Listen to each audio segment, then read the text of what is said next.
दोनों बालकों में इतनी भिन्नता।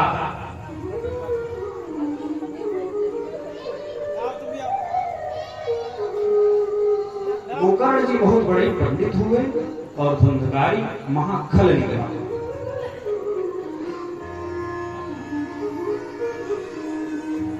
असोचानंद सोचस्तु प्रज्ञावादांश भाषते।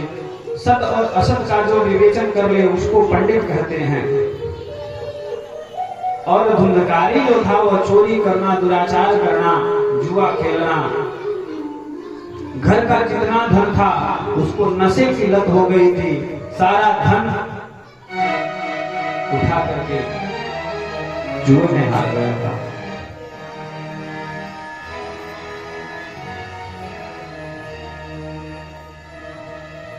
भगवान की कृपा से गोकर्ण महाराज तो पंडित हुए, वे चले गए तीर्थाटन को, विद्या ध्यान को, और इधर धुंधकारी अपना उत्पात मचाते रहता था। इससे त्रस्त होकर के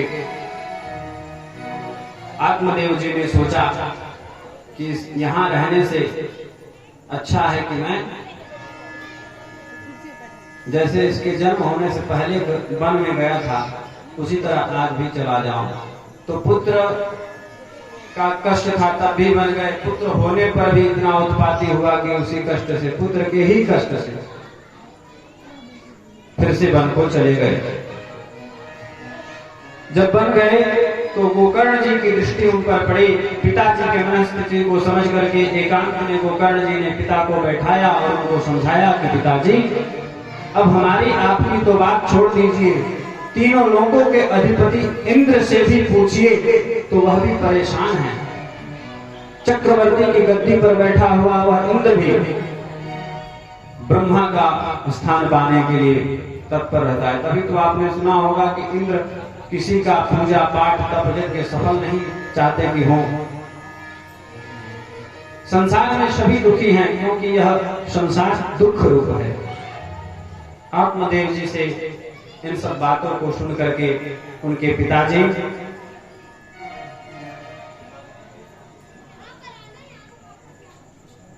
बहुत सारे ज्ञानों को सुनने के बाद से वानप्रस्थाश्रम को स्वीकार कर भगवान नाम के संकीर्तन जप इत्यादि में अपने समय को व्यतीत करने लगे। और धुंधकारी का पथ, धुंधकारी का रास्ता जो था वह बहुत ही कांटों भरा था, इसलिए कि उसने इतने उत्पात और उधम मचा रखे थे अपने पूरे शहर में कि अब लोग उसको मारने के लिए ढूंढ रहे थे कि कहां मिले जो इसकी हत्या कर दी जाए। एक बार राज दरबार में उसने चोरी को अंजाम दिया और गलत स्त्रियों का संग उसको हो गया था। तो जितना धन कमा करके चोरी से राज दरबार से लेकर के आया वह सब उन औरतों को दे दिया। और जब राज दरबार में यह घोषणा हुई कि धन खजाना को पकड़ा जाए, चोर को पकड़ा जाए, राज दरबार से चोरी हुई है, जब इन स्त्रियों को पता चला कि ये सारा धन राज दरबार का है, अगर हम लोगों के पास से पकड़ा गया तब तो हम लोगों को भी फांसी हो जाएगा। उन्होंने क्या किया कि वह धुंधकारी सोया था रात में, उन स्त्रियों ने मिलकर के उसका गला दबा दिया और गला दबाया तो जैसे ही वह चिल्लाया तब तक दो स्त्रियों ने चूल्हे में से गर्म कोयला राख ला करके उसके मुंह में डाल दिया और उसका प्राणांत हो गया, धुंधकारी का अंत हो गया। और वे सब स्त्रियां उस धन को छोड़ करके भाग गई। राज दरबार का क्योंकि धन था और धुंधकारी वहां मरा पड़ा था, सारा धन छोड़ करके भाग गई, क्योंकि उनको भी डर था कि राज दरबार से हम पकड़े गए तो हमारे साथ में बुरा हाल हो सकता है।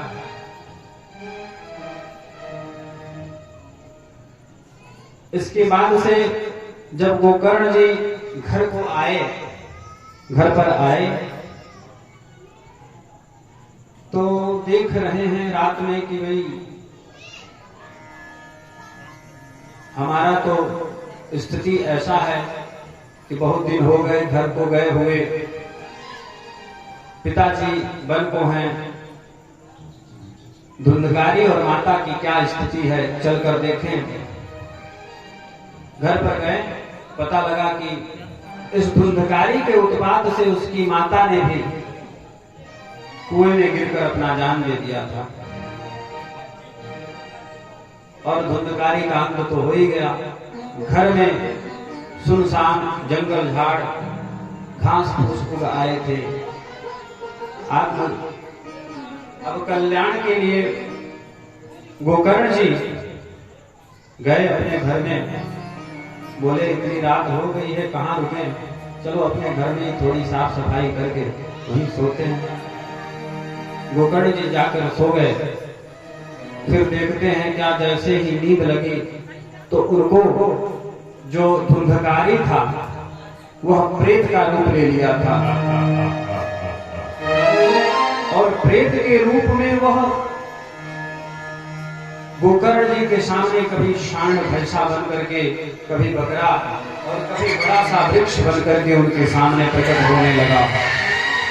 ऐसी स्थिति को देख करके गोकर्ण जी के मन में बड़ा विस्मय हुआ कि हरे राम राम, ये सब मेरे घर में इतना तांडव कहां से हो रहा है।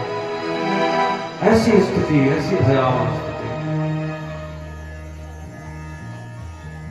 जब हाथ में जल लेकर के उन्होंने वेद मंत्रों का उच्चारण करके उस प्रेत के ऊपर छिड़का तो वह सहसा बोल उठा, भैया मैं तुम्हारा भाई धुंधकारी हूं, मैं अपने ही दोषों के कारण आज ब्रह्मत्व को समाप्त करके भयंकर प्रेत बना भटक रहा हूं। कितने पाप, कितने दुष्कर्म हमने किए हैं जिसका कोई ठिकाना नहीं। मुझे बड़ा भयंकर पीड़ा होती है, बहुत कष्ट होता है। प्रेत योनि पा करके मुझे ना तो कुछ खाने को मिलता है, चाहता हूं, मुझे भूख लगती है, प्यास लगती है, लेकिन ना मैं कुछ पी सकता हूं, ना मैं खा सकता हूं।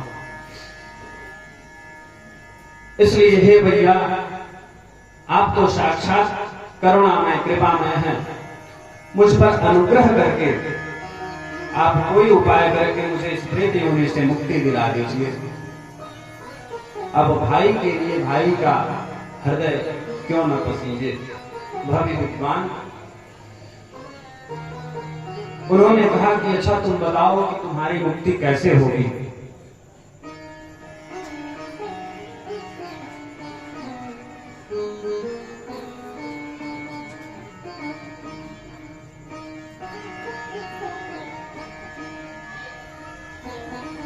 बोले कि आप अपनी मुक्ति का साधन, मुक्ति का उपाय हमें बताओ,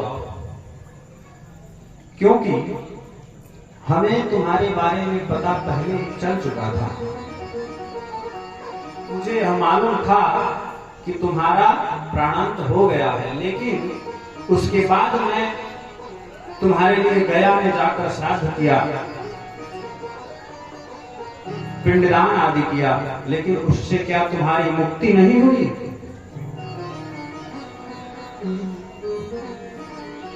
अब धुंधकारी बोला कि छोट मोट यानी कि कोई थोड़ी बहुत गलती अगर किया रहता तो शायद पिंडदान से मैं प्रेत योनि से मुक्त हो जाता, लेकिन मैंने जीवन में कभी पुण्य नाम, पुण्य शब्द लाया ही नहीं, सुना ही नहीं। मैंने तो जीवन भर पाप ही किया, अत्याचार ही किया, तो मुझे गया में पिंडदान करने मात्र से मुक्ति मिलना असंभव है। मैं बहुत उच्च कोटि का प्रेत हूं, इसलिए आप मेरे हिसाब का, मेरे लायक कोई ऐसा उपाय करिए जिससे मेरा उद्धार हो सके। इस बात को सुन करके धुंधकारी के इन बातों से गोकर्ण जी का मन क्लांत हो गया, अशांत हो गया। रात भर उनको नींद नहीं आई। उनको ऐसी स्थिति आ गई कि निर्णय नहीं ले पा रहे थे कि अब मैं क्या करूं। तब बोले, हे नारायण, आप ही कोई उपाय सुझाइए, जगत के साक्षी। हे प्रभु, कृपा करके आप ही बताओ मेरे भाई का उद्धार कैसे हो। प्रार्थना सुनते ही सूर्य भगवान ने दिव्य वाणी से आश्वासन दिया कि श्रीमद्भागवताय मुक्ति सप्ताहं वचनं कुरु। अर्थात श्रीमद् भागवत के सप्ताह का आप अनुष्ठान कीजिए, यज्ञ कीजिए, जिससे इस धुंधकारी नामक प्रेत योनि से मुक्ति हो जाएगी। और वैसा ही गोकर्ण जी ने किया। 7 दिनों का अनुष्ठान श्रीमद् भागवत। अब प्रेत कहीं ठहर नहीं सकता, इसलिए उसके लिए बांस की 7 गांठ की बांस रखी गई थी। वह धुंधकारी उसी बांस की गांठ में समाहित हो जाता था और बैठकर बड़े श्रद्धा और भक्ति के साथ श्रीमद् भागवत कथा का श्रवण पान करता था। 7 दिन बाद जब कथा संपन्न हो गई तो जैसे प्रत्येक दिन की कथा सुनने के बाद से बांस की एक गांठ चटक जाती थी, और 7वें दिन के अंतिम कथा में 7 गांठ चटक गए और वह धुंधकारी एक दिव्य रूप लेकर के गोकर्ण जी के सामने उत्पन्न हुआ और स्वर्ग से उसके लिए विमान आया। स्वयं इंद्र लेकर के विमान उसको लेने आए। धन्या भागवती वार्ता प्रेत पीड़ा विनाशिनी पीतवासा घनश्यामो मुकुटे कुंडलान्वितः। धन्य है यह भागवत कथा। वह गोकर्ण कहने, धुंधकारी कहने लगा कि धन्य है यह भागवत कथा, जिसके श्रवण मात्र से मुझ जैसे प्रेत को भी प्रेत योनि से मुक्ति मिल गई। और धन्य है भैया, आपका परिश्रम धन्य है।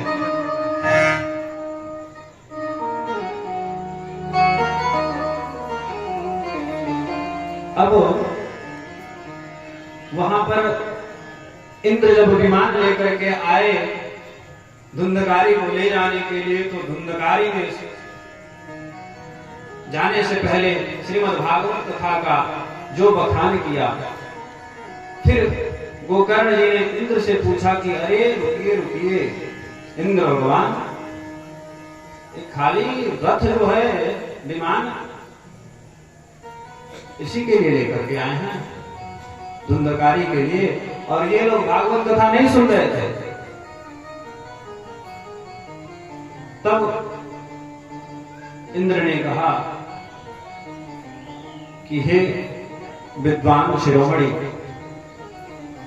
जिस आस्था और श्रद्धा भक्ति से अपने आत्म कल्याण की भावना से धुंधकारी ने कथा का श्रवण किया, उसके फलस्वरूप उसने अपना कल्याण कर लिया और उसी के लिए विमान आया। लेकिन बाकी अन्य लोगों की इतनी आस्था, इतनी श्रद्धा, इतनी भक्ति भागवत के प्रति नहीं थी, इसलिए यह विमान उन लोगों के लिए नहीं है। अतः जो कोई अपना कल्याण की भावना से इस कथा को सुनेगा, कल्याण उसका अवश्य ही होगा, बस उसकी आस्था और श्रद्धा होनी चाहिए। वैसे सबने एक स्वर में फिर कहा कि हे गोकर्ण जी, आप फिर से कथा का आयोजन करिए। धुंधकारी को बैठकर चला गया। गोकर्ण जी ने फिर से सप्ताह यज्ञ का आयोजन किया और उस कथा को सबने बड़ी ही श्रद्धा के साथ, बहुत ही श्रद्धा के साथ श्रवण किया। और 7वें दिन कथा के अंत में जब हवन की पूर्णाहुति दी गई तो पुनः दिव्य विमान प्रकट हुआ और सभी लोग एक साथ दिव्य देह धारण करके भगवान के परम धाम को चले गए। बोले बालकृष्ण लाल की।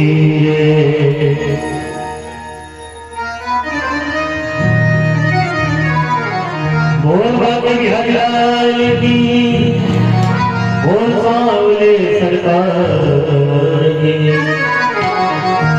कि कैसे जाओ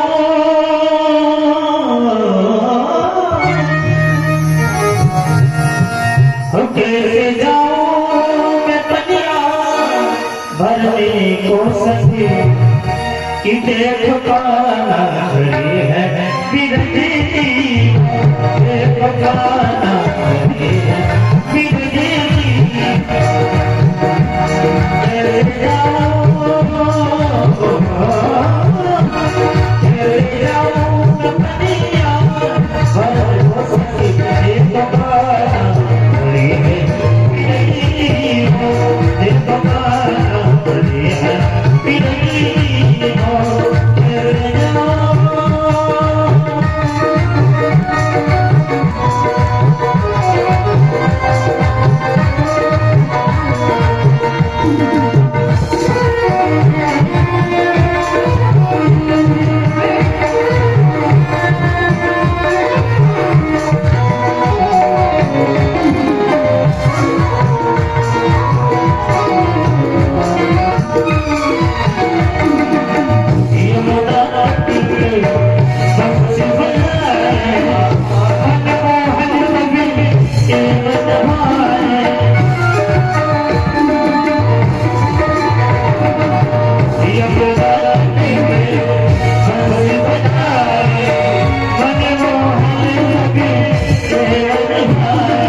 सरकार की जय।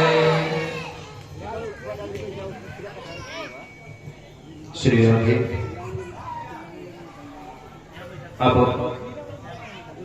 कथा की और फिर से बढ़ते हुए भगवत नाम का संकीर्तन कथा का अभिन्न अंग है, क्योंकि श्रवणम कीर्तनम स्मरणम पादसेवनम अर्चनम वंदनम दार्श्यम सख्यम आत्मनिवेदनम। भगवत भक्ति के यह 9 प्रकार बतलाए गए हैं।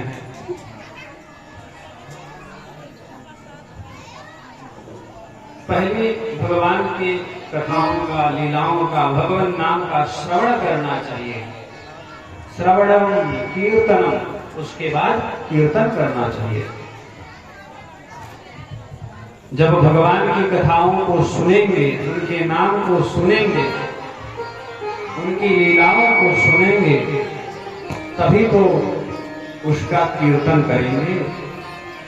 और जो यहाँ सुनेंगे, कीर्तन करेंगे, उसका स्मरण भी, चाहे कोई भी काम करें, स्मरण भी करेंगे।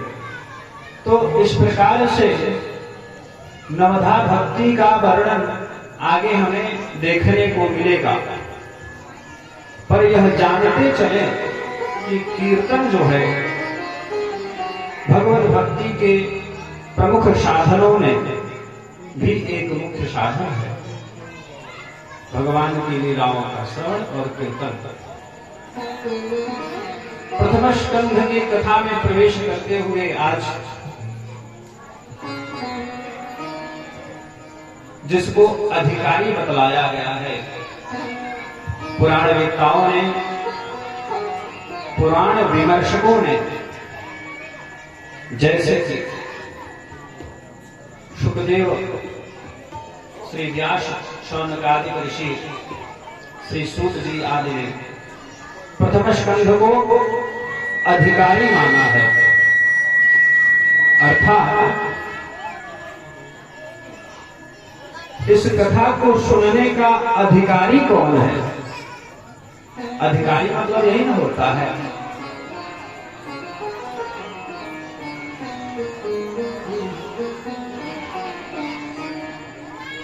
देखिए, आप सभी इधर उधर उछल कूद बच्चों की तरह से ना मचाएं। जिंदगी जब तक रहेगी, फुर्सत न होगी काम से, कुछ समय ऐसा निकालो, प्रेम कर लो श्री राम से। जो आप अपने घर से समय लेकर के चले हैं कि मैं श्रीमद् भागवत की कथा सुनूंगा अथवा सुनूंगी, तो उस समय को उसी में खर्च करें। अर्थात भगवान की कथाओं को सुनने और उनका कीर्तन करने में ही खर्च करें। अधिकारी का नाम लेकर के कहते हैं कि प्रथम स्कंध अधिकारी है। अधिकार देता है कि अधिकार बनाता है, क्या करता है? कल की चर्चा में आपने सुना कि भगवान ने सबको मन समान भाव से दिया है। राजा, रंक, फकीर, और उसी मन से हम सभी श्रीमद् भागवत की कथा को सुनने के लिए, ऐसा नहीं है कि जो छोटे वर्ग के अथवा बड़े वर्ग के वृद्ध हो अथवा बालक हो, कौन अधिकारी है नहीं है, इसका विचार इसमें किया गया है और बताया गया है कि परीक्षित जी के लिए तो 7 दिन का समय निर्धारित कर दिया गया था, लेकिन यहाँ पर हर एक व्यक्ति बैठा हुआ अगर कोई बता दे कि मुझे कितना दिन जीवित रहना है, इसका कोई कह नहीं सकता कि मुझे कितना दिन जीवित रहना है। इसलिए निमिष मात्र पलक झपकने के 100 गुणवें भाग उतना ही समय अपना मान करके और भगवान की कथा को आश्रय बना करके अपनी मुक्ति का मार्ग बनाना चाहिए। बोले बाल कृष्ण लाल की, फिर दोहराना पड़ेगा। प्रेम से बोलिए बाल कृष्ण लाल की। हमारे शरीर की भी एनर्जी कम हो गई थी, अब फिर से पुनस्तम करुणी न, जैसे भक्ति वृंदावन में आकर के नौजवान हो गई थी, वैसे भगवान के जय घोष करके सुनकर। तो अधिकारी की बात करते हैं। आजकल समाज में श्रीमद् रामचरितमानस के एक श्लोक अर्थात दोहा को लेकर के बहुत विभेद छिड़ा हुआ है कि भोल गवार शूद्र पशु नारी सकल ताड़ना के अधिकारी। और भागवत के प्रथम स्कंध को अधिकारी नाम दिया गया है तत्व। तो जो तत्वदर्शी हैं वही इस बात के अर्थ को जानेंगे, क्योंकि कनक कनक ते 100 गुना मादकता अधिकाय, या खाए वो राय है या पाए वो राय। कनक शब्द एक ही है, लेकिन उपयोग की दृष्टि से कनक को सोना भी कहा जाता है, कनक का मतलब धतूरा भी होता है। लेकिन जो उपयोग करने वाला है वो जानेगा कि यहाँ जो कनक शब्द का उपयोग किया जा रहा है वह किसके अर्थ में है। तो ढोल का मतलब हो गया ढोलक। ढोलक ताड़न का अधिकारी कैसे है?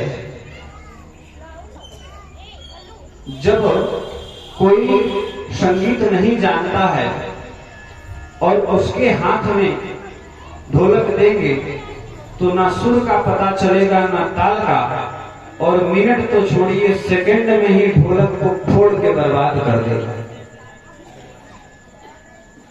इसलिए ढोलक ताड़न का अधिकारी है।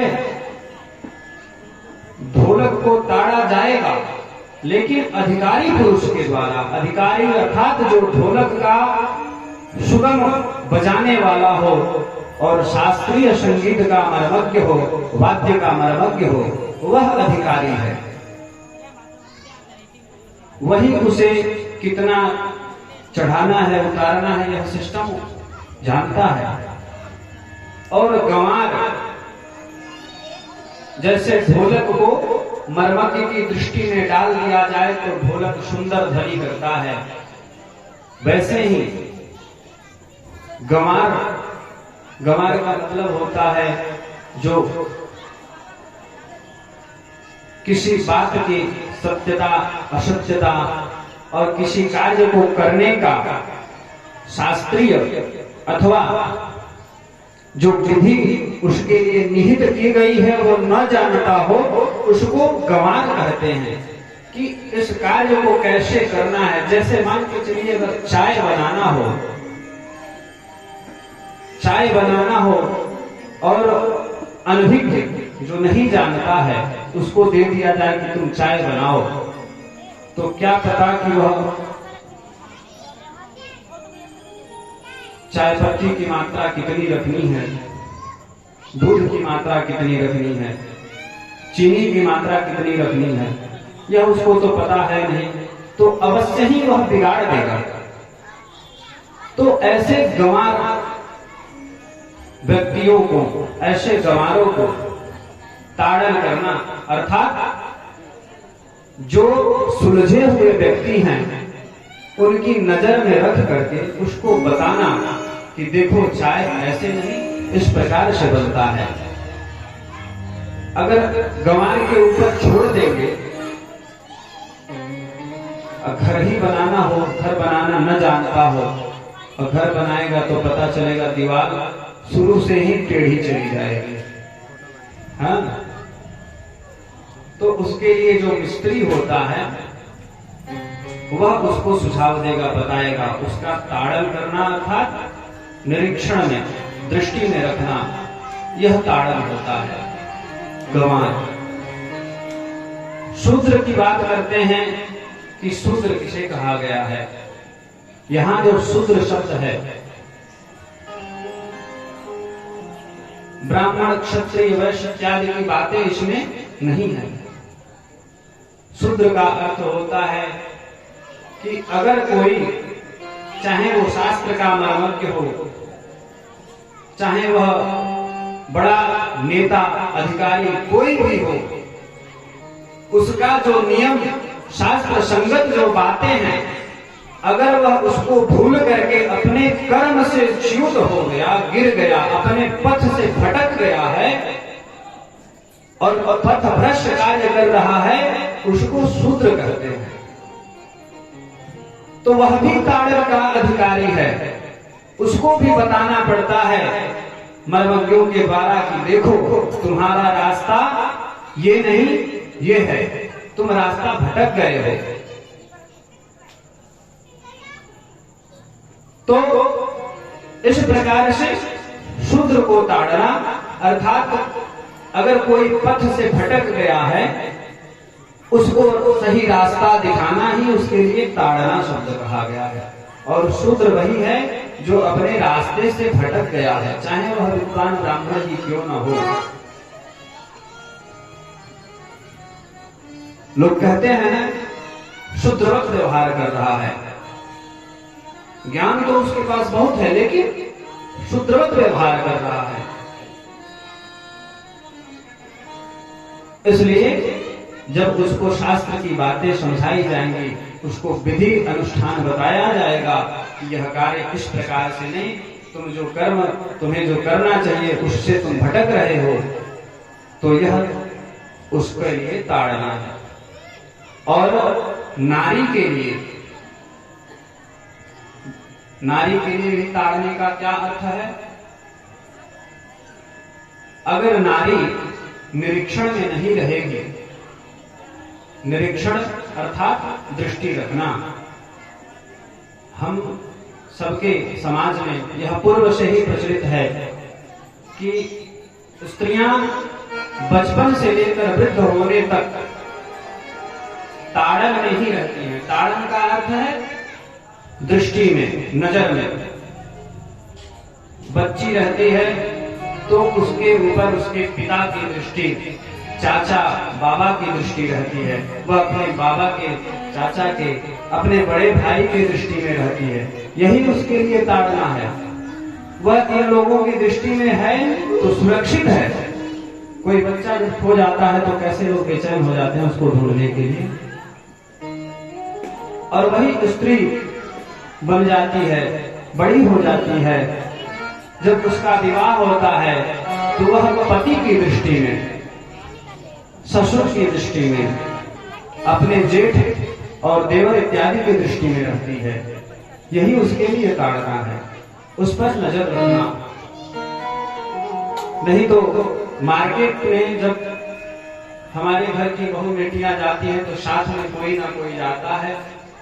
अगर नहीं जाएगा, उस पर दृष्टि नहीं रखेगा, तो हो सकता है कि उसके साथ कोई अनहोनी हो जाए, किसी प्रकार की कोई दुर्घटना का वो शिकार हो जाए। और ऐसी घटनाएं देखने में भी आती हैं। तो इसलिए स्त्री ताड़न में है तो सुरक्षित है, अर्थात दृष्टि में है तो सुरक्षित है। मायके में दादा पिता के, भाई के, चाचा के, और ससुराल में फिर उसके बाद जब वृद्ध होती है तो अपने पुत्र, अपने नाती इत्यादि की दृष्टि में रहती है। वृद्ध होने के बाद उसके बेटे और नाती उसका देखरेख करते हैं। यानी कि स्त्री ताड़न में रही लेकिन सुरक्षित रही, उसको असुरक्षा महसूस नहीं हुआ। इस प्रकार नारी के लिए यह ताड़न अर्थात देखरेख। और पशु के लिए जो ताड़न की संज्ञा दी गई है, पशु पर भी नजर रखना पड़ता है, क्योंकि अगर पशु पर ना नजर रखे तो पशु पता नहीं किसी के खेत में घुस जाए, किसी के घर के बाउंड्री में घुस जाए और उसका कुछ तोड़ फोड़ कर दे। अरे घोड़ा इत्यादि पर भी दृष्टि रखनी पड़ती है। जो पशु आप बांध के रखे हैं तो कहते हैं ना कि पान क्यों सड़ा, घोड़ा क्यों अड़ा, मूछ क्यों कड़ा, फेरा नहीं गया। हाँ? घोड़े को रखते हैं तो उस पर दृष्टि रखते हैं। वैसे ही हर पशु के लिए है। उसका अगर दूध देता है, दूध कम हो गया, क्यों कम हो गया, उसके लिए दवा कराओ, कोई बीमारी तो नहीं है। हाँ? खाने पीने की व्यवस्था उसकी सदैव समय से करो। यही उसका ताड़ना है, पशु के लिए यही ताड़ना है। ये जरूरी नहीं कि मारा जाए उसी को ताड़ना कहते हैं, ये तो ताड़ना है ही नहीं। अरे तुम ऐसे क्यों ताड़ रहे हो, अर्थात देख रहे हो, देखने की दृष्टि से है। तो श्रीमद् भागवत महापुराण के इस प्रथम स्कंध को अधिकारी का स्वरूप बदलाया गया और भगवान ने कहा कि देखो, श्रीमद् भागवत कथा का श्रवण करने के लिए सभी अधिकारी हैं, वो चाहे बालक वृद्ध नर नारी, क्योंकि उम्र का कोई ठिकाना नहीं। छोटे छोटे बच्चों की आंखों पर चश्मे, छोटे छोटे बच्चों के बाल सफेद हो जा रहे हैं, आंख की रोशनी कम हो जा रही है, और जन्म लेते ही बच्चे मृत्यु को प्राप्त हो जा रहे हैं। असाध्य रोग उसको ग्रसित कर लेता है। ऐसी दशा स्थिति में क्या कहा जाए कि जब तक वृद्ध होंगे नहीं तब तक भगवान की कथा नहीं सुनेंगे, वृद्ध होने का इंतजार करेंगे। रोड पर चलते समय तमाम गाड़ियां आगे पीछे, ऊपर से बिजली के तार, नीचे से भूकंप के झटके इत्यादि, कब क्या हो जाए किसी का कोई ठिकाना नहीं। तो हम वृद्धावस्था पर क्यों छोड़े। तो चाहे बालक हो, वृद्ध हो, नर हो, नारी हो, सभी इसके अधिकारी हैं। बोल भागवत भगवान की। आज हम प्रथम स्कंध की कथा में प्रवेश करते हुए इस अधिकारी शब्द का विवेचन करके और पुनः श्रीमद् भागवत इस ग्रंथ का नाम क्यों पड़ा, क्योंकि व्यास जी इसका निर्माण करने के बाद से लेकर गए और भगवान से दिखाए कि हे भगवान, इसमें आप देखिए केवल और केवल भगवत्ता प्रथम भागवतम, जिसमें भगवान का ही केवल चर्चा हो, भगवत भक्तों का, भक्ति का इत्यादि का चर्चा हो, यह भागवत पुराण मैंने रचा है। बगल में बैठी लक्ष्मी जी बोली है केवल भगवान का, और मैं कहाँ गई, तो बोले के लिए भगवत्या प्रोक्तम भागवतम, जो भगवती का है वही भागवत है। बोली कि नहीं, ऐसे काम नहीं चलेगा, ये तो भगवान का नाम आ रहा है, इसमें मेरा भी नाम आना चाहिए। Ladies first. भगवान वेद व्यास जी बोले चलिए श्रीमद्, आगे शब्द जोड़ दिए। क्या, पहले भागवत शब्द था, लेकिन लक्ष्मी जी के कहने पर कि नहीं, इसमें मेरा भी स्थान होना चाहिए, तो श्रीमद् भगवत आगे लगा दिया, श्रीमद्। तो इस प्रकार श्रीमद् भागवत शब्द का निर्माण हुआ और भागवत का निर्माण हुआ। प्रेम से बोलिए श्री भागवत भगवान की, श्रीमद् भागवत महापुराण की, और जोर से श्रीमद् भागवत महापुराण की, श्रीमद् नारायण भगवान की, श्री बालकृष्ण लाल की। आइए आज की कथा को विश्राम देकर के भगवान की मंगलमयी आरती का दर्शन लाभ करेंगे।